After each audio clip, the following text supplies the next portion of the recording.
Welcome to Perspectives Eye. In this video, we will share with you anti-money laundering key performance indicators or KPIs to increase the efficiency of your anti-money laundering program's internal controls. Let's begin with transaction monitoring. If you take the number of suspicious activity reports or SARS files and divide it by the total transaction volume, it will provide you with suspicious activity reports per transaction volume. This measures the effectiveness of a financial institution's transaction monitoring system in detecting and reporting suspicious activities. A higher ratio indicates that the system is identifying more suspicious activities per transaction or providing you with more false positives. A lower ratio might suggest that the system is missing potential threats or providing you with more false negatives.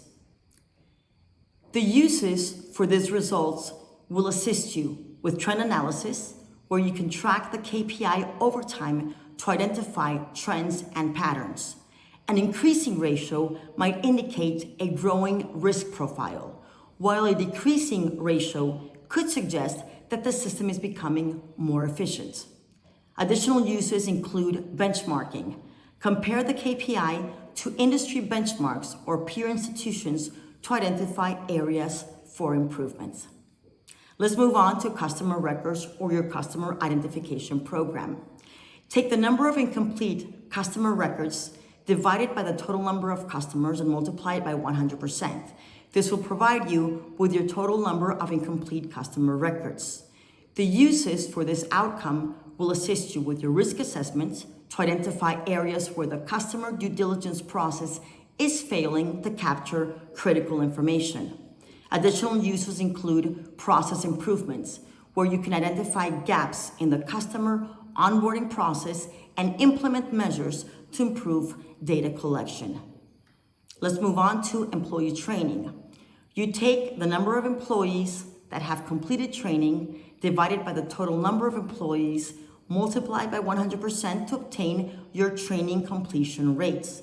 The uses for this outcome assist you with your risk assessment to identify areas where employees may lack the knowledge or skills to effectively mitigate risks.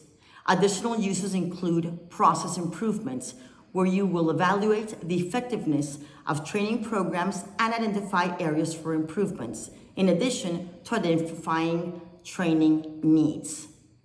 For your independent evaluation, you will take the number of findings in the evaluation and divide it by the number of findings resolved.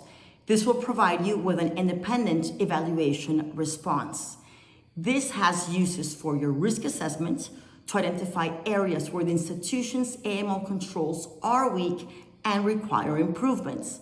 And additional uses include resource allocation, where you can allocate resources to address audit findings and strengthen AML controls. Additionally, for your independent evaluation, if you take the total time to address findings and divide it by the number of evaluation findings, it will provide you with a time to address independent evaluation findings. The uses for this will assist you with your risk assessment, where you will minimize the risk of regulatory penalties or reputational damage by addressing audit findings promptly. Additional uses include process improvements, where you will evaluate the efficiency of the compliance team and identify areas for improvements. Let's move on to risk assessment. Take your number of high-risk areas correctly identified, divided by the total number of high-risk areas to obtain a risk assessment accuracy. The uses for this include the risk assessment, where you will be able to prioritize resources and efforts to address high-risk areas. Additional uses include compliance monitoring, where you can ensure that risk assessments are conducted effectively to meet regulatory requirements. And additional uses include process improvements to evaluate the effectiveness of risk assessment methodologies and tools. Let's move on to governance and oversight. Take your number of AML committee meetings and divide it by the time period. This will provide you with anti-money laundering committee meetings frequency. The uses for this will assist you with your risk assessment to identify and address any emerging risks. It will assist you with the use of oversight, where you will ensure that the AML committee is providing adequate oversight of the institution's AML program. And additional uses include compliance monitoring, where you will ensure compliance with regulatory requirements for AML committee oversight. We love having you here. If this video has been helpful, we would love to hear your comments. Please provide us with a like, a share, and a subscribe to be able to further provide you with further content.